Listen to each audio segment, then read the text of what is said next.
ऐसे फर्जी case court में दर्ज करना ना सिर्फ पुलिस के माथे पर एक कलंक है, बल्कि पूरी इंसानियत पर एक धब्बा है। সিনটি হচ্ছে জয় ভীম সিনেমার সিন। 2021 সালে সিনেমাটি এসেছিল। তো সিনেমাটি প্রায় আমি 2021 থেকে প্রায় 5 বছরে পড়েছে, প্রায় 20 থেকে 25 বার দেখেছি, প্রায় অ্যাপ্রক্স যতদূর মনে আছে। 2026 সালে এই নিয়ে আমার 3 বার দেখা হয়ে গেল। তো এটাই ব্যাপার হচ্ছে জিনিসটা, এই সিনেমাটা আমি কেন দেখি এত। আজকে দুপুরে ভাত খাওয়ার পর ফেসবুক স্ক্রোল করতে করতে দেখলাম যে ভারতে যে অনেকে আছে আইনের মিসইউজ করে বা আইনটাকে যেভাবে নিজের মতো করে চালায়, এই জিনিস দেখলাম, দেখে সত্যি মন খারাপ হয়। যখনই মন খারাপ হয় তখন আমি সিনেমাটা দেখি।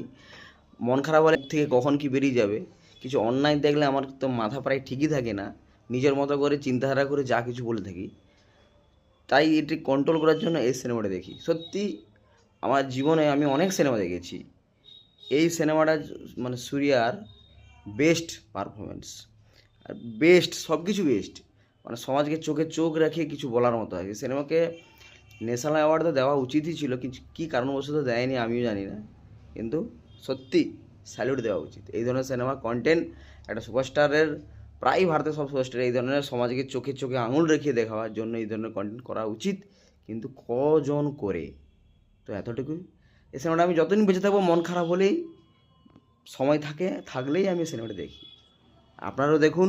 সত্যি যারা এর আগে এই জয় ভীম সিনেমাটা দেখেনি তাদেরকে রিকোয়েস্ট করব একবার দেখুন। অ্যামাজন প্রাইমে আছে অ্যাভেলেবল, 2021 সাল থেকেই আছে। তো যখন মন হবে তখনই দেখে নিতে পারেন। ইউটিউবে আছে হয়তো জানা নেই আমার, অ্যামাজন প্রাইমে গেলেই দেখতে পাবেন আছে। Thank you. জয় ভীম।